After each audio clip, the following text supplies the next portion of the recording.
Yeah, well, I'm Michaela, and I was a professional dancer growing up. I absolutely loved dance. I loved theater. I loved being artistic. I went to school for musical theater, and what I realized was the big gap for me was everyone taught me how to audition and how to do shows and how to be a great dancer, but nobody taught me that once you're actually in a show and in a professional setting, that you're dancing 8 times a week or more. And I had a pretty unfortunate contract where I was doing 14 shows a week, and I had no idea on how to cross train. I didn't even know how to foam roll.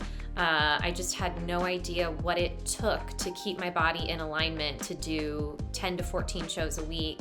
And that ended with 2 herniated discs in my spine, a shoulder injury. I even pulled an intercostal muscle. By the time I got off my contract, I could barely walk. I had to turn sideways to take a step with my left foot. I had torn my hamstring. It was just one disaster after another. And it was also through that I realized how connected the body was, and that one injury could lead to multiple things if I didn't know how to cross train, if I didn't know how to work around that, if I didn't know how those things were connected. So long story short, I ended up in physical therapy for months on end, and I had this amazing physical therapist who knew I wanted to get back to dancing, and a huge part of my cross training was Pilates. So I did the chair, I did the Cadillac, I did the reformer, I did some tower. And I realized how I didn't know how to use my core. I was barely using my core to dance, which was funny considering how many crunches we did, but I didn't actually know how to activate it through my life. And the other big thing with that was I learned how to jump again using the reformer, using the jump board. I couldn't jump, I couldn't hop on one foot at that point, and those tools ended up being such a big part of my recovery. So as I was getting to the end of physical therapy, my physical therapist really thought that I should take some more classes.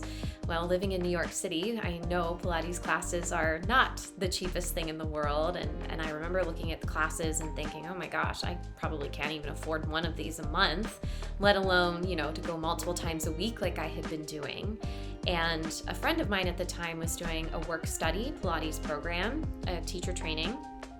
And so I talked to her and I decided, you know what, I'm just going to do it for myself. I don't think I'll ever teach, but if I come out of this and I actually understand my body, I know how to cross train, all these things, then it definitely will be worth all the time I put into it.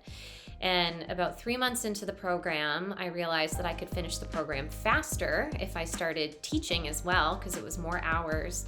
And I'll just never forget the first time I taught. I mean, I was nervous as could be because I was, stepping in for these seasoned instructors that were training me. But I realized in connecting with the clients that a lot of them had similar injuries or just felt like people didn't really understand what their body was going through. And it was through those weeks of connecting with those clients and subbing and eventually finishing my teacher training and training with other dancers and friends and athletes and moms that I realized I did want to teach, because if that hadn't been done for me and where I got to in my journey, then I can't imagine people who don't find that person for them that can help them get to where they want to be or what they want to do.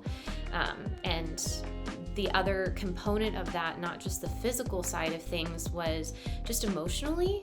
It's so hard to cope and wrap around not being able to do what you feel like your purpose is in life, or being able to do the things you want to do, or just that constant being in chronic pain is mentally exhausting as much as it was physically exhausting. So by the time I finished my teacher training, I knew I wanted to keep teaching because I felt like from being in so much pain and coming out of that training so much stronger, that I wanted people to be able to realize that for themselves, because I had so many people in my life that I feel like had an injury and just gave up because they felt like there was no resource for them, no one that really understood getting back to doing what they wanted to do.